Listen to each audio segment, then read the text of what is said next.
Dominus vobiscum, sequentia Sancti Evangelii secundum Mattheum.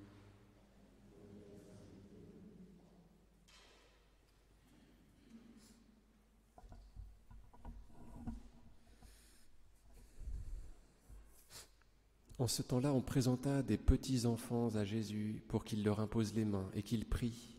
Mais les disciples les rabrouèrent. Jésus dit : « Laissez venir les petits enfants, ne les empêchez pas de venir à moi, car c'est à leurs pareils qu'appartient le royaume des cieux. » Et leur ayant imposé les mains, il s'en alla. Or quelqu'un s'approcha et lui dit : « Maître, que dois-je faire de bon pour avoir la vie éternelle ?» Jésus répondit : « Pourquoi m'interroges-tu sur ce qui est bon ? Celui qui est bon est unique. Mais toi, si tu veux entrer dans la vie, garde les commandements. » Il lui dit : « Lesquels ?» Jésus dit : « Tu ne tueras pas, tu ne commettras pas d'adultère, tu ne voleras pas, tu ne porteras pas de faux témoignages, honore ton père et ta mère, et aussi tu aimeras ton prochain comme toi-même. » Le jeune homme lui dit : « Tout cela je l'ai observé, que me manque-t-il encore ?» Jésus lui dit : « Si tu veux être parfait, va, vends ce que tu possèdes et donne-le aux pauvres, et tu auras un trésor dans les cieux. Puis viens, suis-moi. »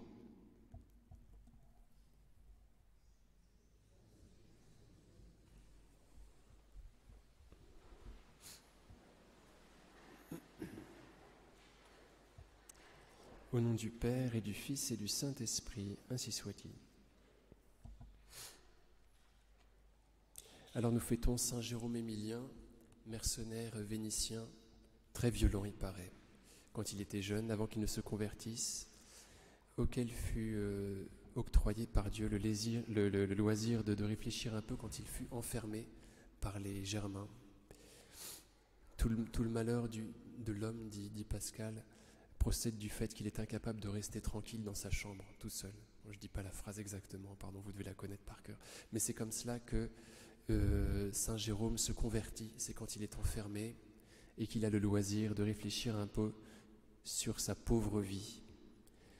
Et donc quand il sort de prison, il s'emploie à servir les pauvres, à observer le commandement qui résume tout l'évangile, celui de la charité. Donc il s'occupe des prostituées repentantes, des enfants abandonnés.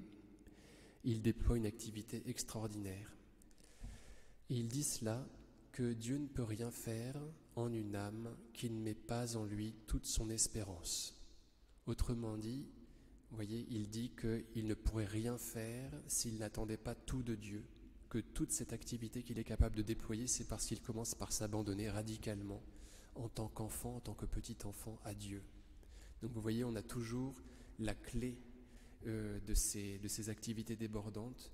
Elles s'originent dans une confiance radicale. Un homme ne peut rien faire, une âme ne peut rien faire si elle ne place pas toute son espérance en Dieu.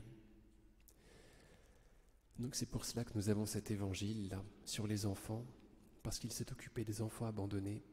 Il est intéressant de lire cela. Vous voyez, Jésus demande que les enfants puissent s'approcher de lui en leur disant que c'est à leur pareil qu'appartient le royaume des cieux. Et juste après, un jeune homme, quelqu'un, s'approche et lui dit : « Que dois-je faire pour avoir le royaume des cieux ?»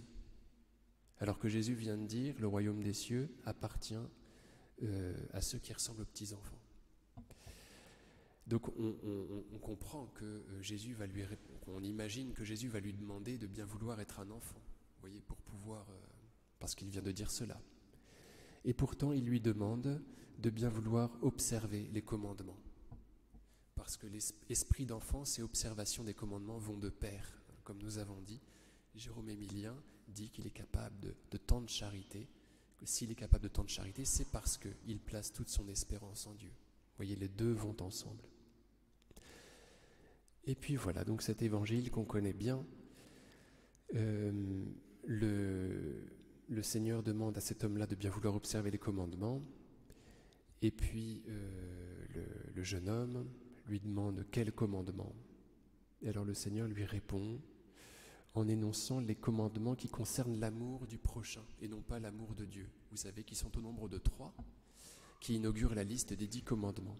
Il commence, le Seigneur Jésus, au 5e commandement, c'est bizarre, on ne sait pas trop pourquoi, tu ne tueras pas.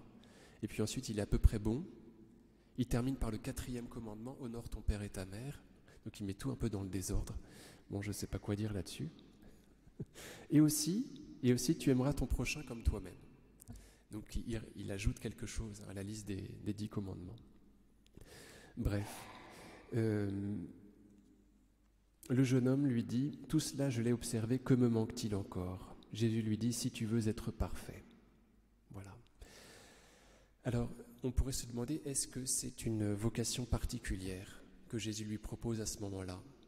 Je ne sais pas, pardon, je ne fais que vous dire que je ne sais pas pour le dire. Parce que le Seigneur dit par ailleurs qu'il faut qu'on soit parfait, comme notre Père Céleste est parfait. Donc cette vocation, vous voyez, absolue de tout laisser, est celle de tout un chacun, il me semble, n'est pas seulement celle de Jérôme Émilien ou des prêtres. En tout cas, en esprit, on doit tout laisser, tout abandonner. Et le Seigneur s'arrange pour qu'on soit parfois inconfortable, vous voyez, pour que on n'ait plus que lui. Et à ce moment-là, on est parfait. Vous voyez, on abandonne tout, on se jette vers lui, et à ce moment-là, on est parfait. On est dans la perfection de l'enfance. On est capable de tout. Au nom du Père et du Fils et du Saint-Esprit, ainsi soit-il.